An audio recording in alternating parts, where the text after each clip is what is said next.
So basically आज हम review करेंगे हम मिर्ज़ापुर सीज़न 3 का। ऑल टाइम वेटिंग शो है, अमेज़न प्राइम का ऑल टाइम हिट है।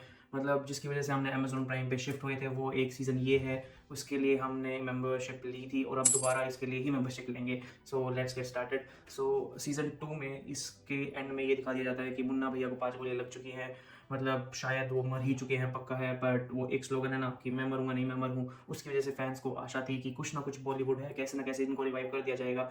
बट सीज़न 3 में स्टार्टिंग में ही ये प्लॉट बंद कर दिया गया कि गुड्डू भैया ने इनकी जान ले ली है। फाइनली एक बदला तो पूरा हो गया है। मुन्ना भैया इज़ नो मोर। मुन्ना भैया अब नहीं बचे हैं। अब जो सीज़न है, हमें लगा था कि कालीन भैया पावर में आएंगे, बट इस सीज़न में बहुत ज़्यादा ही पॉलिटिक्स इन्वॉल्व कर दी गई है। पूर्वांचल, पश्चिमी और मतलब सारे जो बाहुबली है उनके कैरेक्टर्स इन्वॉल्व कर दिए गए हैं। पहले शरद को ऐड किया गया था, जौनपुर को ऐड किया गया था, पर अब बलिया, सारे जो जो प्रयागराज, सब कुछ सब ऐड कर दिया गया है। थोड़ा सा मैसी कर दिया है बेसिकली, थोड़ा केओस ज़्यादा है। और जो मैं बोलूँ ये है कि इस सीज़न में जो हमें मिल सकता था, जो हमें कालीन वर्सेस गुड्डू मिल सकता था, वो अब कालीन वर्सेस गुड्डू वर्सेस शरद वर्सेस बिहार वर्सेस और बाहुबली और पावर का जो बंटवारा है वो सब कुछ दिख रहा है। जो हमें बेसिक प्लॉट हमें जो चाहिए था ना, वो नहीं मिला है अभी तक इसमें। सो इसी वजह से सारे के सारे जो फैंस थे वो थोड़े अपसेट हैं कि जो हमें चाहिए था वो नहीं मिला है। और इस सीज़न में गोलू की इंपॉर्टेंस बढ़ी है क्योंकि वो उसने किरदार ले लिया है बबलू का। तो गुड्डू का बबलू अब गोलू हो चुकी है।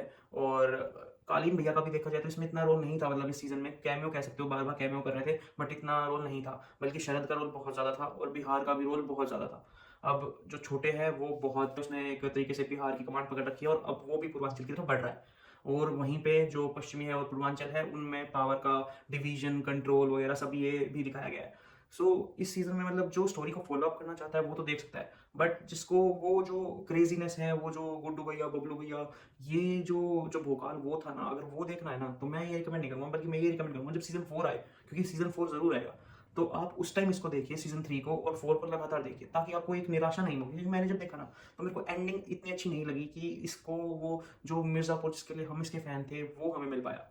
सो मेरे हिसाब से तो आपको उस टाइम देखना चाहिए जब सीज़न 4 आए और आप लगातार एक स्टोरी देखो, तब आपको शायद देखते हैं वो सीज़न 4 में भी कितना मतलब I am little bit disappointed. But जिस सीज़न 3 को एंड किया गया है, इसके बाद तो बस एक ही स्टोरी बचती है, गुड्डू भैया वर्सेस कालीन भैया। बस इसके अलावा कोई कोई स्टोरी बची ही नहीं है। अब इस स्टोरी को ही आगे ले जाना पड़ेगा, जिसकी हमें एक्सपेक्टेशन थी, जिसकी वजह से हम सीज़न 3 के लिए एक्साइटेड थे कि कालीन भैया के लिए फाइनली कुछ तो रोल मिलेगा। तो अब कालीन भैया का असली रूप सीज़न 4 में ही दिखेगा, क्योंकि अब उनके पास कोई सपोर्ट सिस्टम नहीं है। तो मैं स्पॉइलर नहीं देना चाहता, बट फिर भी अब उनके पास कुछ भी नहीं है। अब वो फुल रूप में आने ही चाहिए, नहीं तो सीज़न 4 का भी कोई फ़ायदा नहीं है। स्टोरी को बढ़ाने का कोई मतलब नहीं है जब तक उसमें वो ताकत और वो जो क्रेजीनेस है, वो जो सीज़न 1 में मिली है, सीज़न 2 में थोड़ी कम मिली है। सीज़न 3 में अनएक्सपेक्टेड मूवमेंट्स बहुत हुए हैं, बहुत ज़्यादा हुए हैं, बट उतना अच्छा नहीं हुआ। वो जो क्रेज़ीनेस थी, वो जो ऐसे ये चीज़ चाहिए, वो नहीं है इसमें। अदरवाइज़ सब कुछ है। और यही मेरा रिव्यू है। आउट ऑफ 10 मैं 6.5 देना चाहूँगा इस सीज़न को, क्योंकि वो जो हो सकता था इस सीज़न में वो नहीं हुआ। और अदरवाइज़ तो ठीक है। गुड्डू भैया वाज़ ऑन टॉप। गुड्डू भैया के लिए मतलब full out of full marks है। बट अदरवाइज़ इस सीज़न में थोड़ी कमी रही है। ये डायरेक्टर्स को भी मानना पड़ेगा, ये उसकी कास्ट को भी मानना पड़ेगा। जब पब्लिक रिव्यू आ रहे हैं ऐसे, तो वो सच ही हैं, क्योंकि पब्लिक ही भगवान है इस फील्ड में। So that was my review, and so let's hope कि आपको मेरा रिव्यू पसंद आया हो। और अगर आप मिर्ज़ापुर देख चुके हो तो प्लीज़ लेट मी नो कि मेरा जो रिव्यू है वो कितना सही है, कितना गलत है। और मेरे हिसाब से इस सीज़न का फेवरेट कैरेक्टर गुड्डू भैया ही रहेंगे, क्योंकि और कोई ऑप्शन है भी नहीं। So let's see, and thank you so much, and please subscribe the channel.